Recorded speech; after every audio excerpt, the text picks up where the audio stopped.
코로나19의 3차 대유행 기세가 한풀 꺾인 모습을 보이고 있는데요. 하지만 종교시설발 집단 감염이 여전하고 또 실내 활동이 많은 계절적 요인 등으로 인해서 긴장을 풀 수는 없는 상황입니다. 정부도 수도권의 거리 두기 2.5단계와 5명 이상 모임을 금지하는 조치를 당분간 유지할 방침을 밝히고 있습니다. 관련 내용 유재복 해설위원 그리고 최재욱 고려대 의과대학 교수와 함께 짚어보겠습니다. 안녕하십니까? 자, 먼저 오늘 발표된 어제 하루 확진자 수 나흘째 500명대를 계속 유지했죠? 네, 지금 상황은 그 확진 환자가 줄어드는 요인은 있지만 크게 늘어날 요인은 없는 그런 상태이기 때문에 조금씩 줄고 있죠. 지금 그런데 문제는 이제 500명대에서 더 이상 크게 내려가는 모습은 보이지 않는 것으로 봐서 네. 이 정도에서 이 대유행의 숫자가 이제 조정이 될 것 같고요. 어제는 역시 이제 수도권 확진 비중은 63%니까요. 계속 그렇게 높지 않은 상태를 유지하고 있고요.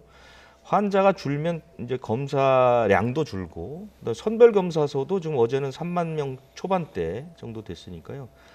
전체적으로 좀 줄어드는 그런 추세를 보이고 있습니다. 예.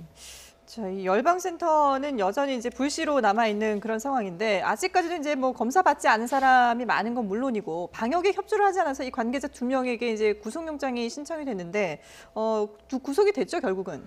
우리나라 기독교 단체가 모인 가장 큰 협회가 이제 한교총이라는 데가 있는데요. 네. 이 한교총에서도 이 인터콥을 상당히 비난을 했습니다. 그래서 많은 분들이 왜 이곳은 이렇게 검사나 조사에 비협조적이냐라고 물어보시는 분들이 많은데 이 인터콥이라는 곳은 신천지하고 비슷하게 종말론을 추종하는 단체입니다. 네. 그렇기 때문에 코로나19 자체를 무시하고 있죠. 그리고 이제 음모론도 내세우고 있고 가짜뉴스도 만들고 있어서 그리고 지금 각 시도에서 조사한 결과를 보면 이 인터콥 본부 측에서 각 참석자들에게 검사나 조사를 회피하려 하는 지시가 내려갔다는 정황들이 계속 나오고 있습니다. 네. 그러니까 이 종말론이라든가 이런 원리주의 단체들이 굉장히 이제 결속력이 강한 특징이 있고 맹목적 추정의 경향이 강한 데다가 본부에서 자꾸 그런 지시들을 내리기 때문에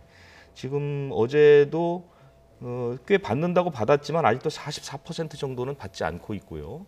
그다음에 이제 확진 환자는 방문자들이 이제 검사를 받으면서 확진이 늘어나는 것과 각 지방의 지역에서 N차 감염이 일어나는 이게 두 가닥으로 계속해서 확진 환자가 늘기 때문에 네. 어제도 한 50여 명이 늘었습니다. 그래서 713명이 됐고요.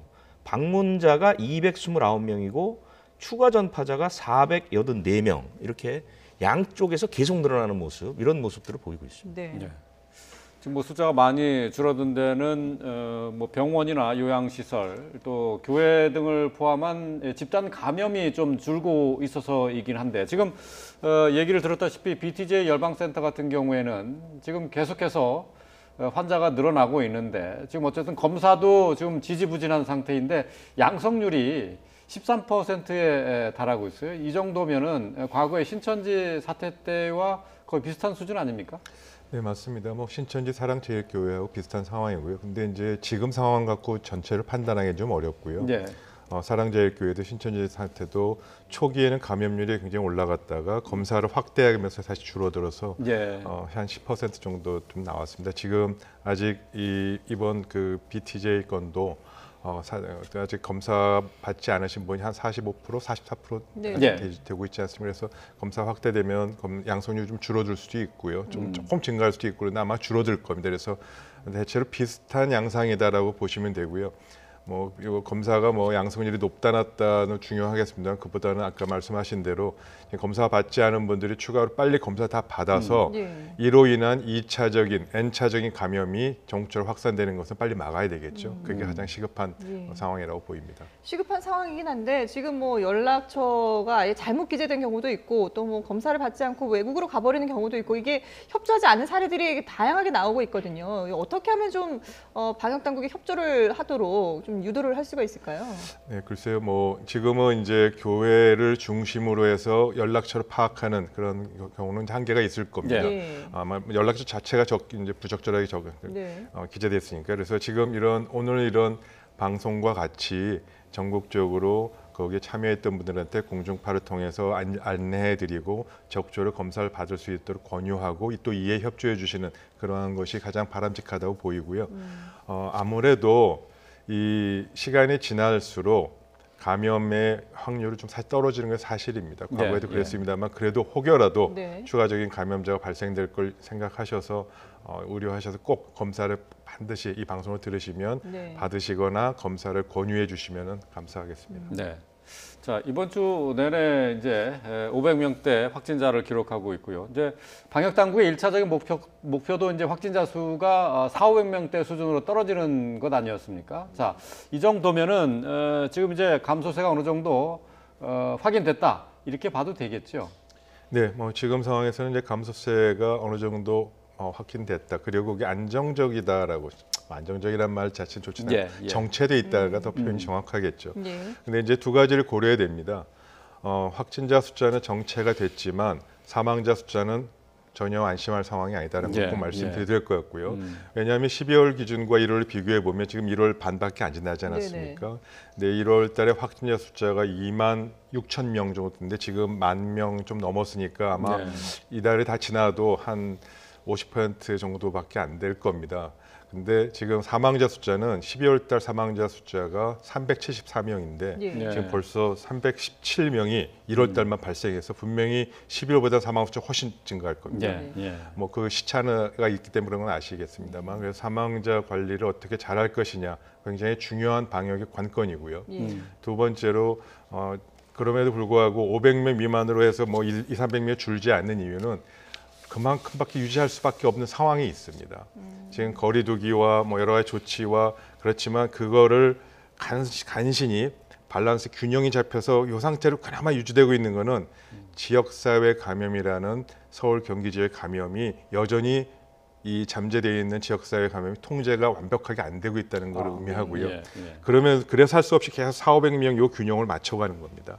그래서 근본적으로는 거리두기 더 향상하면 좋겠습니다만 거리두기 향상하기 어려운 상황이라면 지역사회 감염에 잠재된 부분을 어떻게 줄여나갈 것이냐가 전체가 500명에서 400명, 400에서 300명을 줄어들 수 있는 계기가 만들어질 거라고 생각하고 있습니다. 그럼 만약에 거리두기를 조정하지 않는 선에서 지금 이 400~500명을 유지하고 있는 확진자 수를 줄이려면 추가로 뭐 어떤 또 대책들이 나와야 된다고 보시는 건가요? 네, 뭐 보이지 않는, 즉 감염 당국에 신고되지 않거나 본인들이 검사를 받지 않거나 하는 이런 지역사회 감염에 있는 부분을 찾아내는 방법 중에 하나가 지금 서울시에서 하는 무증상 환자에 대한 선별적 검사 확대가 그게 굉장히 유효한 방법이었고요. 사실 그 부분이 거기서 찾아낸 환자가 많은 부분이 감염 덩어리를 줄어들이는 효과가 현재까지 냈습니다. 근데 이 부분이 이제 아직도 이게 효과는 있지만 이제 자꾸 숫자가 줄지 않습니까? 검사자도 줄고 그래서 그 부분에서 조금 더 적극적이고 선제적인 지역사회 감염을 찾아낼 수 있는 선별적 검사 방법을, 선제적 검사 방법을 좀 방법을 모색해 보는 것도 필요하다고 생각합니다. 네. 뭐 좀 말씀하신 것처럼 지금의 현재 상황이 안정적이라는 거 표현하기보다는 정체돼 있다라고 이제 하신 건데 그만큼 아직까지 위험 요소가 남아 있다는 얘기가 되겠습니다. 네, 각종 방역 지표들이 호전되고 있기는 한데요. 방역 당국은 거리두기를 완화하기에는 이르다 하는 입장을 발표를 했습니다. 권준욱 부본부장의 얘기 잠시 들어보고 오겠습니다. 특별히 5인 이상 모임 금지 조치가 수도권에서는 작년 12월 24일부터 비수도권에서는 금년 2021년 1월 4일부터 시행된 바, 이를 통해서 개인 간 모임 그리고 여행 감소로 이어져서 환자 발생 감소세로 전환되는 데 효과적이라고 판단됩니다. 저희 방역당국이 보기에 3단계 상향 없이 감소 추세로 전환한 것은 긍정적이지만 부정적인 측면도 있습니다. 먼저 지역사회 감염의 저변이 매우 넓고 또 실내 활동이 많은 계절적 요인이 있습니다. 또한 다중이용시설 운영 재개 시 환자의 증가 가능성 등을 고려할 때 거리두기 완화가 이루어질 경우 재확산의 우려는 상존한 상황입니다. 예, 거리두기 완화에 대해서는 부정적인 입장을 어제 밝혔는데요. 그 내용 함께 들어보셨습니다. 지금 17일까지 지금 이제 특별 방역 조치가 시행이 되는데 그 이후에 거리두기 완화는 사실 이제 기대하기 힘들 것 같고 5인 이상 모임 금지도 계속 유지될 것으로 지금 전망되고 있죠. 어제 방역 당국이 얘기한 것이 이제 지금의 3차 대유행을 억제한 가장 중요한 원인이 5인 이상 모임 금지 효과가 나타났다 이렇게 얘기를 했거든요. 네네. 수치적으로 말씀드리면 지난해 10월 말부터 확진 환자가 늘어나기 시작하면서 11월, 12월에 걸쳐서 수도권 거리두기 단계가 4차례에 걸쳐서 상향이 됐습니다. 근데 그 4차례 상향에도 불구하고 확진 환자 수가 크게 줄지는 않고 오히려 늘어드는 모습을 보이다가 네. 5인 이상 모임 금지 효과가 나타나기 시작한 12월 말부터 이제 환자들이 조금씩 줄기 시작을 했거든요. 실제로 몇 가지 그 지표를 말씀드려 보면 그 12월 13일 이 주의 감염 재생산 지수가 1.28이었는데요. 네. 1월 3일부터 10일까지 0.88 이렇게 떨어졌거든요. 그런 것들도 있고요. 그다음에 이제 뭐 그 확진 비율이나 이런 것들 봐도 5인 이상 집합 모이지 못하게 하는 조치 이후에 이제 그 모든 지표들이 하향세를 가리켰단 말입니다. 그렇기 때문에 이번에 5인 이상 그 모임을 금지하는 이 조치는 아마 없애기가 어려울 겁니다. 네. 네. 그렇다고 해서 거리두기를 낮출 수 있느냐 하면 그것도 아니거든요. 거리두기도 지금 사실은 낮추기가 상당히 이제 힘들게 돼 있습니다. 네. 그렇기 때문에 내일 아마 나오는 발표에는 이런 것들보다는 그러니까 그 형평성 문제가 제기됐던 몇몇 그 업종들, 네. 이 업종들을 풀어주되 대신 이제 방역 그 조건은 상당히 강화하는 측면, 뭐 이 정도에서 결정되지 않을까 하는 게 뭐 대다수 전문가들의 의견이기도 하고요. 방역 당국에서도 아마 그 정도로 방향을 잡은 것으로 저는 취재를 하고 있습니다. 예. 그러니까 말씀하신 것처럼 집합금지 업종에 해당되는 그 사업자들이 불만을 지금 또 호소하고 또 경제적인 어려움도 호소를 하고 있기 때문에 이 부분에 대해서 좀 조정을 할 가능성이 있다는 거죠. 그러니까 지금 10종이 이제 떠오르고 있는데 유흥시설 5종은 아마 이번에 풀리기 어려울 거고요. 네. 노래 연습장, 실내 체육시설, 학원 아마 이렇게 3개의 부분이 풀릴 가능성이 이제 상당히 높거든요. 왜냐하면 이제 그동안 이쪽 업종에서 이제 불만들이 상당히 많았고 네. 형평성 문제를 방역 당국에서도 어느 정도 인정을 했기 때문에 풀어주긴 하는데 그런데 그게 이제 완전히 영업을 그 자유화시킬 것 같지는 않고요. 상당히 이제 조건 자체를 까다롭게 하겠죠. 그리고 이제 어겼을 경우에 그 벌칙은 굉장히 좀 강화하는 차원, 이 차원에서 결정이 될 것 같고 아마 업종별로 그 방역 대책 같은 게 좀 세분화될 가능성은 있습니다. 지금 네. 문제된 거를 이번 그 결정의 가장 큰 특징은 방역 당국이 일선에 있는 그 현장에 있는 그 업자들의 의견을 좀 광범위하게 수렴하겠다고 했고 실제 수렴 과정들을 거쳤거든요. 네. 그렇기 때문에 조금 더 그 자세하고 그 현장에 맞는 이런 그 기준들이 나올 가능성은 좀 있어 보입니다. 예. 네. 최 교수님, 뭐 이제 설 연휴가 이제 다음 달 중순이고요. 이제 얼마 남지 않았는데 말이죠.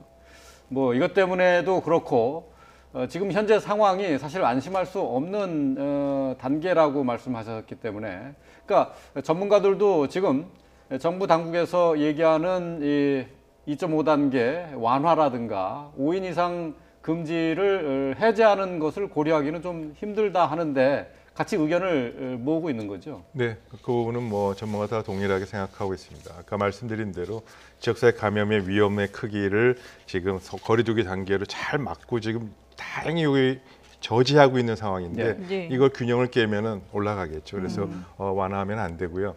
다만 좀 아까 유재석 위원님 말씀하셨듯이 이 5인 이상의 사적 모임 제한 부분을 유지하되 지금 업종 간의 발병 간의 형평성 문제는 분명히 조정이 돼야 됩니다. 예. 감염 위험성하고는 좀 이제 관련이 없어졌기 때문에요. 다만 그 부분을 5인 이상 사적이라는 거에 방점이 있다면 예. 지금과 같은 업무와 관련돼서 그 영업 이 경제 활동과 관련된 모임에서는 5인 이상이 아니라 10인 이상이라든지 뭐 15인 이상이라든지 이렇게 유니버설한 그러니까 일괄적인 규정을 만들어서 이 업종은 일부는 풀되 그 부분에서 공통적으로 적용할 수 있는 기준을 만들어가는 방안 여러 가지를 지금 다각적으로 고민하고 있는 것이 필요하다고 네. 생각하고 근데 그걸 검토하고 계실 겁니다. 모임 자체를 사람이 많이 모이는 것 자체를 그러니까 사적인 모임하고 뭐 경제적 또는 업무 필요에 의한 모임하고 이거하고는 사실 구분이 될 수도 없고 그다음에 방역적인 차원에서도 별 그 의미가 없는 것 아닌가 싶어요.